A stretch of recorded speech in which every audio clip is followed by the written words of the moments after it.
Vamos a hablar de un tema en el que yo creo que conviene detenerse y además poner el foco precisamente o dar voz, dar micrófono, en este caso, a las personas que lo conocen de cerca y lo viven de cerca.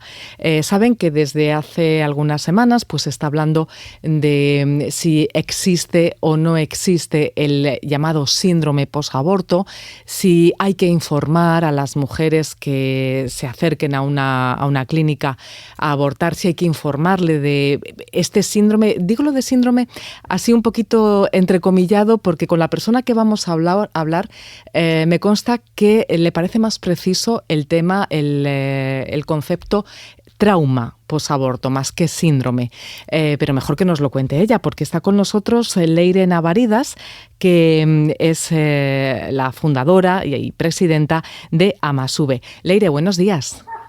Muy buenos días. Muchas gracias, Leire. Ahora hablamos de Amasube y demás, pero por centrar un poquito el tema, yo dudaba si decir síndrome, trauma, mucho mejor que nos lo expliques tú, por favor. Sí, correcto, muchas gracias. Mire, el problema es que se puede entrar en un debate dialéctico en torno a si, por ejemplo, los médicos en España estudian o si en el Vademecum existe el síndrome posaborto como tal, y entonces puede ser que no se estudia, no está en el Vademecum, y con lo cual se puede decir que no existe como tal o no está reconocido, ¿vale?, por la medicina que se estudia en España. Por otro lado, síndrome hay que entender que es un cuadro de síntomas, y un trauma no siempre la expresión del trauma va a estar dentro de esos síntomas que en este caso podrían llamarse síndrome posaborto. Es decir, el aborto es traumático porque, entre otras cosas, es una intervención violenta del embarazo que ocurre en el cuerpo de la mujer. Igual que hablamos de una mujer que ha sufrido un abuso sexual. No hablamos de síndrome post-abuso, pero sabemos que esa mujer que ha sufrido un abuso sexual tiene un trauma y lo puede tener a nivel físico, a nivel emocional, psicológico o en las tres áreas. Con lo cual, si lo que estamos hablando es si el aborto tiene consecuencias negativas en la salud integral de la mujer, la respuesta es sí. Que lo queramos llamar síndrome o trauma, eso ya es una cuestión más dialéctica, pero que el aborto es traumático, sin duda alguna. Y esto nos lo dice Leire con conocimiento de causa, ¿verdad? Correcto, sí, porque yo misma me sometí a un aborto provocado a los 26 años y una de las consecuencias que tuve, que en ese momento no relacioné, fue que al año siguiente tuve un aborto espontáneo. Uh-huh. Y luego, posteriormente, cuando ya empecé una terapia para conocer realmente qué es lo que llevaba por dentro, pues tardé años, pero finalmente sí que salió todo el trauma posaborto y lo pude trabajar ya conscientemente porque la realidad de que tenía 2 hijos no nacidos, pues ya no la puedes negar. Leire nos está hablando efectivamente, como decimos, en primera persona porque ella sufrió, no sé si lo podemos poner en pasado, sufrió un trauma tras haberse practicado un aborto, pero también, ahora también nos contará de qué manera, pues tiene contacto con muchas otras mujeres y, atención, hombres que también sufren este trauma, ¿no?, que han sido objeto de un aborto, o les han practicado un aborto o han sufrido un aborto. Podemos utilizar también distintos términos, supongo que dependiendo de cada situación. Y es algo que no sé si los síntomas son iguales, son parecidos, dependen de cada persona, pero sí que es cierto que las personas con las que se ha encontrado coinciden, ¿no?, en poder hablar o poder expresar cómo han vivido una situación traumática, ¿no? Correcto. O sea, hay denominadores comunes, ¿vale? El más común, y se pueden reducir a 2, en cuanto a las madres, es soledad y falta de amor. Y en muchos de los casos, no solo falta de amor, sino mucha violencia y maltrato. Eso es lo que hay detrás de una mujer que se ha visto abocada al aborto. En los hombres puede ser diferente, pero claro, cuando un hombre pues está ilusionado con ver nacer a su hija y su pareja, sin dejarle otra opción, dice mañana voy a abortar, pues claro, ese padre queda totalmente destrozado, ¿no? Como puede ser a cualquier padre al que le matan a un hijo. Y es que esta realidad se trata de endulcorar, ¿no? Con otros términos, pero es que si hablamos de la realidad, de la pura realidad, tenemos que hablar de niños muertos y de forma violenta. Y luego, más allá de esto, lo que ha pasado es que en España, pues el aborto se ha pasado de vivir como algo oculto, clandestino, porque era ilegal y se contemplaba como un asesinato, a reducirlo a una decisión voluntaria, que por voluntaria luego ya ni te puedes quejar ni tienes nada de lo que lamentarte porque ha sido tu voluntad. Con lo cual, incluso las mujeres que piensan que han ido de forma voluntaria a abortar, luego el trauma posaborto no son capaces siquiera de reconocerlo porque dicen, pero a ver, ¿yo por qué estoy triste? ¿Yo por qué lloro? Si era lo que yo quería, si yo no quería tener a ese hijo, ¿por qué de repente estoy sumida en una depresión? ¿Por qué tengo pesadillas? No lo entienden. Y luego, aparte, eso es como si buscan apoyo, pero dicen, bueno, pero ahora no te lamentes porque era lo que tú querías, ahora apechugan. Es tremendo esto que nos está diciendo Leire. Tratamos de ponernos en la piel de estas mujeres y también de los hombres. Me gusta que haya salido el tema también de los hombres porque no se les considera y, oye, por supuesto que también en muchas ocasiones sufren este trauma. Tiene que ser tremendo el decir, llegué a esto, como nos ha comentado antes Leire, porque estaba sola y no vi otra solución. En muchos casos es así, pero es que ahora estoy sola a partir de la decisión que tomé. Claro.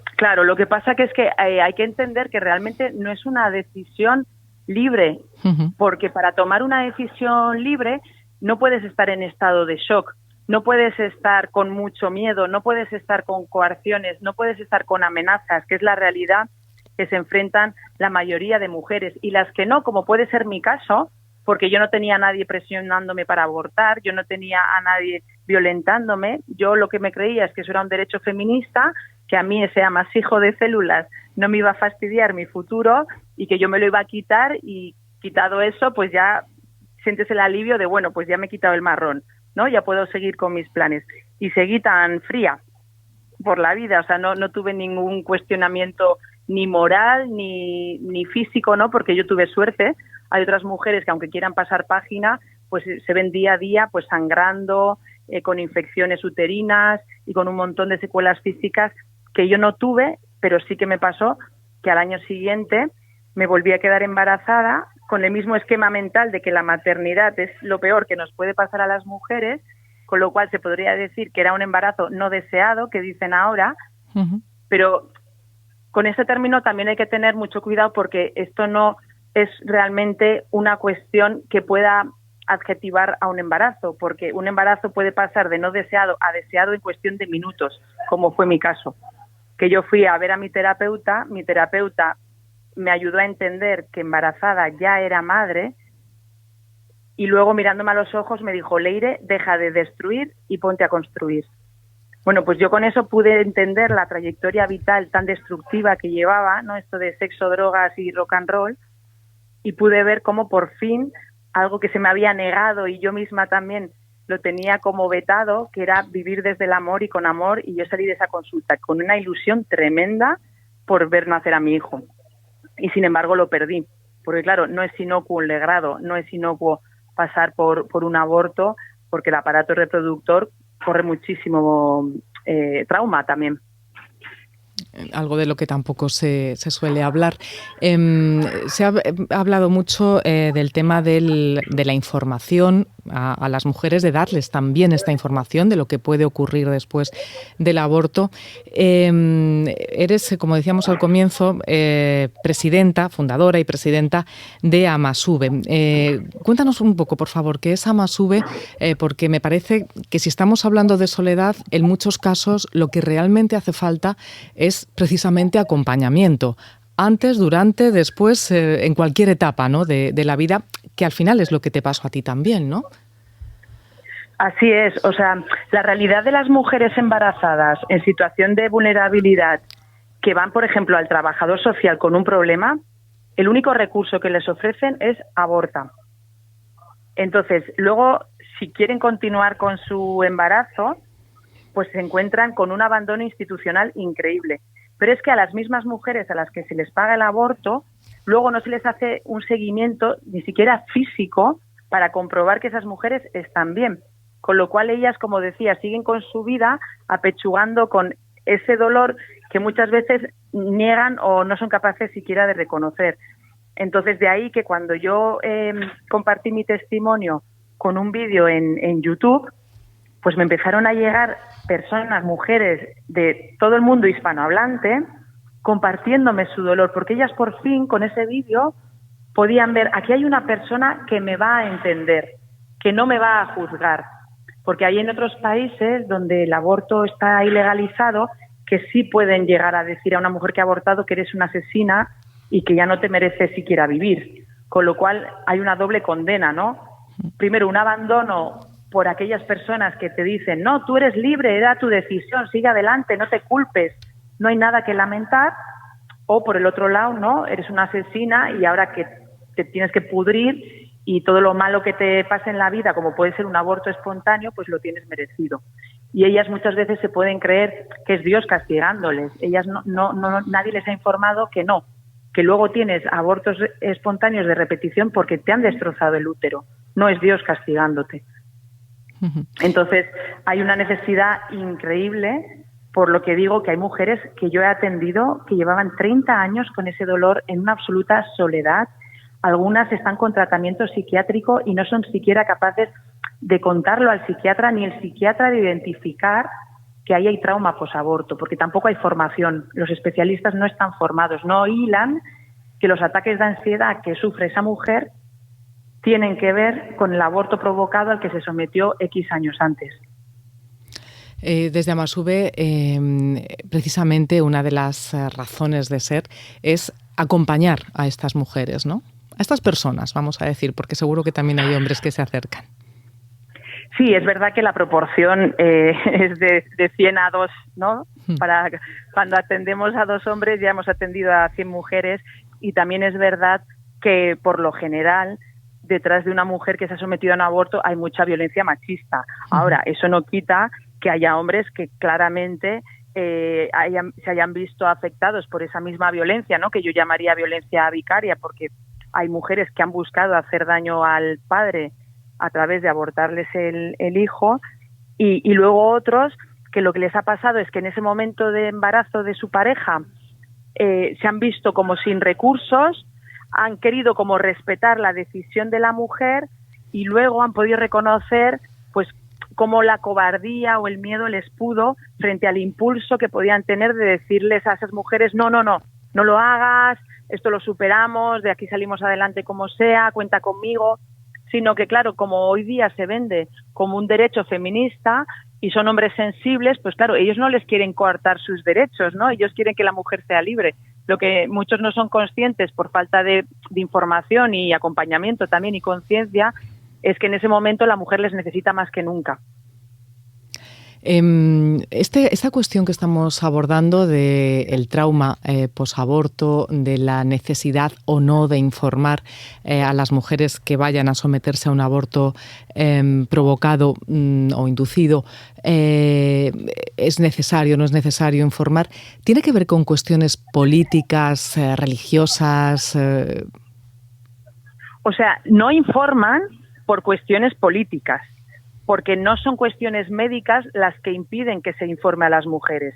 Se ha hecho del aborto una bandera ideológica de un supuesto progresismo, de un supuesto feminismo, y no se informa a las mujeres, porque claro, si se informa a las mujeres de que de esa intervención te pueden dejar estéril, de que de esa intervención puede que ya no vuelvas a tener un sueño en paz en tu vida, o un montón de consecuencias, ¿no?, que puede tener la intervención, claro, no se lo pueden ofrecer como un derecho feminista. Es que ahí hay una cosa que la propia lógica no puede casar las dos cosas.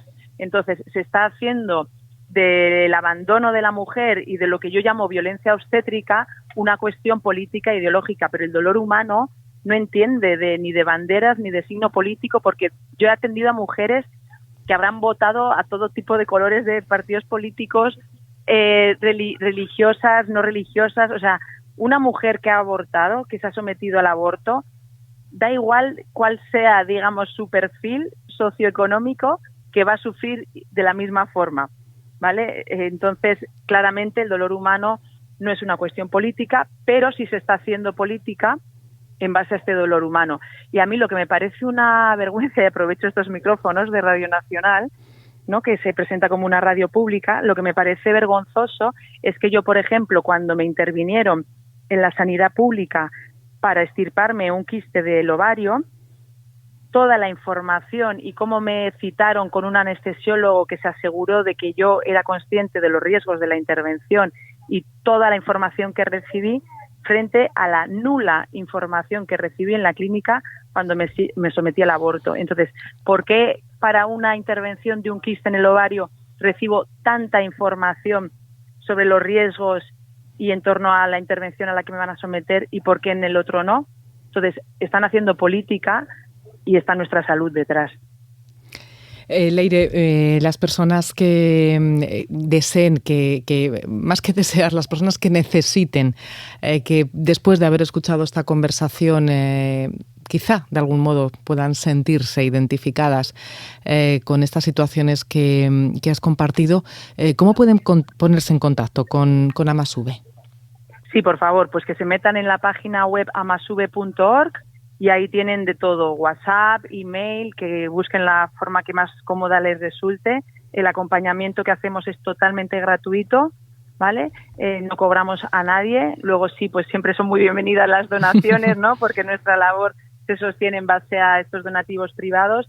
Pero vamos, que no sea una cuestión económica, todo el mundo va a ser recibido en todo el acompañamiento que necesite.